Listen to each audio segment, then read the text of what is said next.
마태복음 26장 69절에서 75절까지입니다. 학생은 그 실력이 시험 볼 때 확인이 됩니다. 또 어떤 과제를 하는 사람들은 그 과제를 이루는 것을 보면서 실력이 증명이 됩니다. 진정한 실력은 위기를 맞을 때, 문제가 주어졌을 때, 그때 드러나는 것입니다. 평소 때는 잘 모릅니다. 그 사람이 어떤 사람인지. 또 알 수도 없습니다. 왜 알 수 없느냐? 사람은 큰 소리 치는 것만 가지고는 믿을 수가 없기 때문에 그렇습니다. 말하는 것만 가지고는 도무지 그 사람이 누구인가 확인 불가입니다. 충격을 받았을 때, 어떤 일을 겪을 때에 그가 어떤 식으로 반응을 하는가, 어떤 식으로 그 문제를 풀어가는가, 그때 그 사람의 속에 있는 것들이 다 드러나고 맙니다. 베드로도 어떤 제자보다도 뛰어난 제자였습니다. 수업 시간에 책상에 올라가서 아주 대단한 학생처럼 큰 소리를 치던 그런 제자였습니다. 그런데 나중에 뚜껑을 열고 보니까 그게 아니었습니다. 어떤 사람이 믿음의 사람인가, 어떤 상황이 벌어지게 되면 그 사람이 어떤 사람인가를 아주 분명하게 드러냅니다. 자기 스스로도 경험을 하는 거예요. 내가 이런 사람이었구나. 내가 여기에 약한 사람이고 여기에 문제가 있었구나. 그래서 자기 스스로를 다시 고치고 돌아볼 수 있는 그런 기회가 되는 것입니다. 아브람도 여러 가지 실수가 많았지만, 그러나 마지막 학교로 치면 기말고사 볼 때 그 아들을 하나님 앞에 바치는 그 시험에 그가 합격을 해가지고 믿음의 조상으로 인정을 받는 그런 장면이 성경에 나오지 않습니까? 자, 베드로. 다른 제자들은 다 주님을 버려도 나는 버리지 않겠다. 그리고 그것도 사실이에요. 주님을 향한 애정이 아주 남다른 제자가 베드로입니다. 베드로는 자기 표현을 늘 잘 했어요. 그래도 베드로는 입을 열었잖아요. 내가 죽을지언정 주를 위해서 죽겠다고. 그렇게 될지 안 될지는 가봐서 알지만 하나님 의지하고, 큰 소리라기보다는 그런 진실한 고백이 필요합니다. 그 고백이 있어야 나중에라도 다시 그런 것들이 다 생각나서 다시 돌이키고 후회하고 회복되는 게 아니겠어요?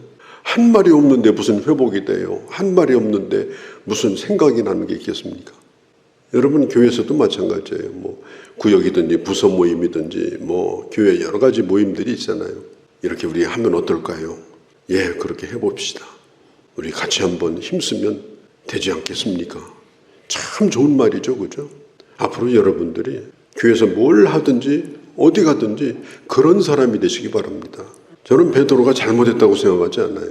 일마다 때마다 주님 사랑합니다. 주님 하겠습니다. 죽을지언정 하겠습니다. 그럼 제자들은 쓱 그러는 거예요. 저도 그럴 거예요. 그래서 이 베드로가 어쩌면 제자들 그룹에서 굉장히 좋은 역할을 한 거예요. 다른 제자들의 마음을 대변해주고 또 함께 마음을 묶어주고, 그런 면에서 베드로는 수제자 역할을 충분히 했습니다. 연약한 중에도. 우리는 이것을 꼭 부정적으로 볼 필요는 없는 거예요. 그런데 문제는 뭐냐? 그런 실력은 되지 않았습니다. 그렇지만 그렇게 되기를 소원했기 때문에 주님은 나중에 그렇게 만들어서 쓰지 않았습니까? 초대교회 기둥으로 하나님께서 베드로를 사용하신 거예요. 자, 그런데 이 베드로가 주님이 밤새도록 기도하고 일어나서 이제 붙들리니까 칼을 휘둘렀습니다. 아주 살벌했습니다. 그러다가 한순간 상황이 딱 바뀌니까 결국은 예수님을 배반하게 됩니다. 오늘 그런 과정들이 여기 나와 있어요. 멀찍이서 주님이 어떻게 신문을 당하시는가, 이런 것들을 지금 다 보고 있습니다. 가까이 집들 안에 있다가 그 뜰에서 벗어나서 또 다른 뜰로 이렇게 가다가 한 번 걸리고 두 번 걸리고 세 번째 걸려가지고 결국은 예수님을 부인하는 그런 상황이 되어버리고 말았어요. 그것도 군인들에게 붙들린 게 아니에요. 하인들, 그 다음에 그 일을 돕는 여자아이들 붙들려가지고 그냥 지나는 말로 하는 거예요. 베드로에게 한 얘기도 아니에요. 저희들끼리 얘기했어요. 말씨 쓰는 것이 아무래도 갈릴리 사투리가 맞아. 베드로 들으라고 한 것도 아닙니다. 그런데 베드로는 결국은 아주 큰 소리로 나는 예수의 제자가 아니다. 아주 역정을 내면서 그렇게 했습니다. 우리의 말로 말하면 생사람 잡는다고 말을 했습니다. 내가 갈릴리 예수를 언제 봤냐고, 나는 그런 사람 모른다고, 생사람 잡지 말라고 그러면서 오늘 성경에 보면은 저주하며 74절에 맹세하고, 무슨 말로 저주했는지는 나오지 않는데 상당히 나쁜 말을 했을 겁니다. 맹세도 어디다 했는지 몰라도 아주 단호하게 맹세했을 것입니다. 난 예수를 모른다고. 3번씩이나 베드로는 주님을 부인하고 나중에는 주님을 저주하고 자기가 살기 위해서 그는 그 자리를 떠나게 됩니다. 사실 건물로 치면 완전히 붕괴돼 버린 거예요. 완전히 폭삭 건물이 주저앉아 버린 겁니다. 이걸 다시 일으킨다든지 다시 리모델링 한다든지 이런 상황이 아니에요. 지금 베드로가 그런 지경에 지금 이르게 되었습니다. 사실 베드로는 예수 그리스도가 누구인지를 고백했던 사람입니다. 신앙 고백도 사실 했어요. 주를 위해 살겠다고 또 사명에 대한 고백을 했습니다. 그런데 결과를 놓고 보니까 결국은 아무것도 아니었어요. 오늘 이 장면에 대해서 누가복음 22장에 보면 아주 중요한 말씀이 나와요. 예수님께서 베드로를 쳐다보셨다. 2장 누가복음 22장 61절에 성경은 그렇게만 나와 있습니다. 사람이 눈으로 말하는 거 아니겠습니까? 만일 예수님이 베드로를 쳐다볼 때 눈을 탁 뜨고 쳐다보는데 눈에서 불이 나와 아주 증오심, 배신감, 실망감 이런 것으로 그냥 눈이 그냥 막 벌겋게 타오르고 그리고 무섭게 이 베드로를 노려보았다면 그날로 끝입니다. 그런데 주님은 베드로를 그렇게 보질 않았습니다. 한없는 긍휼과 한없는 자비와 끝까지 내가 너를 버리지 않는다. 베드로의 그런 모습을 보면서 주님은 베드로를 그렇게 바라보셨습니다.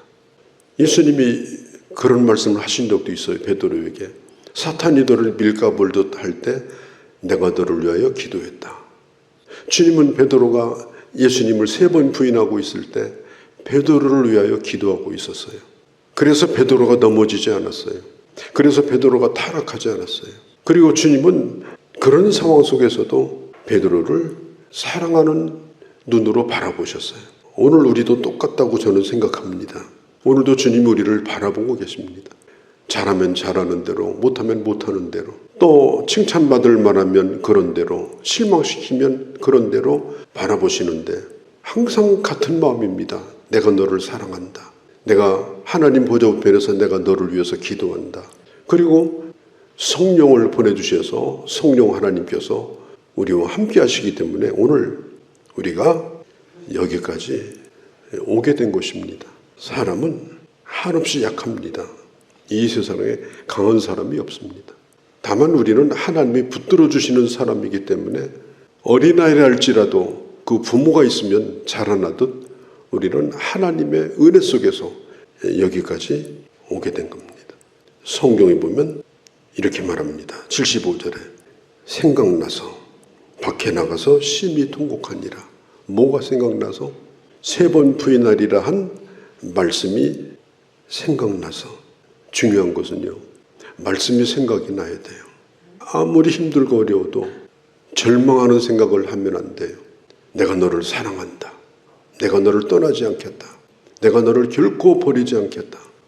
아버지께서 주신 자를 나는 하나도 포기하지 않는다. 하나님께서 우리에게 약속하신 말씀을 그 순간에 생각이 나야 돼요. 이렇게 고난주간을 맞으면서도 왜 이때에 기도회를 하는가? 하나님의 말씀을 내 가슴에 더 담아두려고 그러는 겁니다. 하나님의 말씀을 깊이 담아두고 그리고 앞으로 어떤 일이 있어도 나는 말씀을 생각하고 살리라. 하나님의 말씀이 생각나도록 나는 내 내면을 말씀으로 채우리라.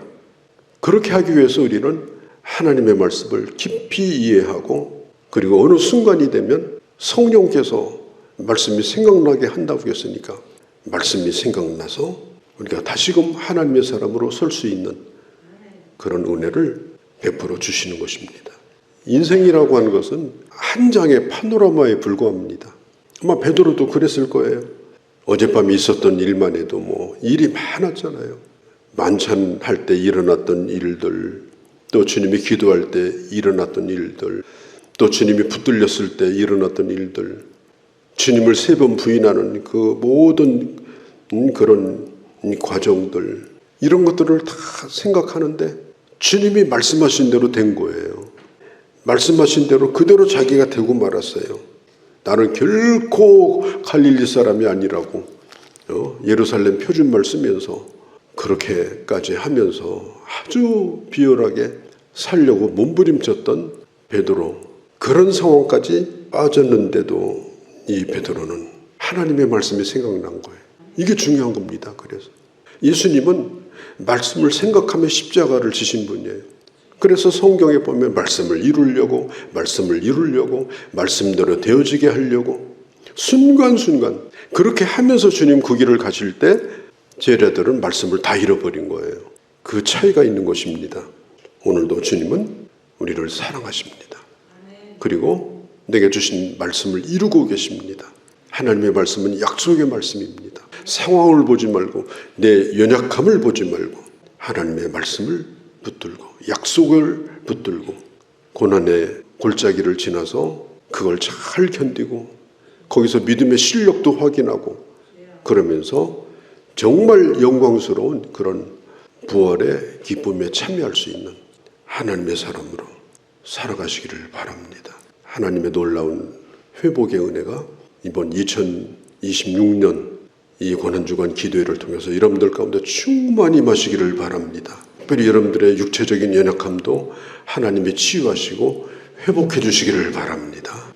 거룩하신 우리 아버지, 나의 연약함에도 불구하고 다시 우리를 사랑으로 이끌어 주시며 우리를 포기하지 아니하시는 주님이 일깨워 주시는 그 말씀이 있기에 다시금 우리로 하여금 일어나게 하시고 그리고 회복을 경험하게 하시는 주님, 오늘도 캄캄한 어두움에 치고 아버지 하나님의 말씀 앞에서 다시금 깨어있기를 소원하고 오늘 주님 앞에 나와 있는 주의 자녀들을 주께서 기억하여 주셔서 그동안에 나를 신뢰하고 나 자신을 의지하며 살았던 나를 이제 십자가 앞에 내려놓고 온전히 주님만을 바라보며 믿음의 골짜기를 지나 고난을 이기고 부활의 영광에 동참하기까지 우리의 가야 될 길을 잘 걸어가는 그런 하나님의 사람 하나하나가 다 되게 하여 주시옵소서. 오늘 이 하루도 주께 의탁합니다.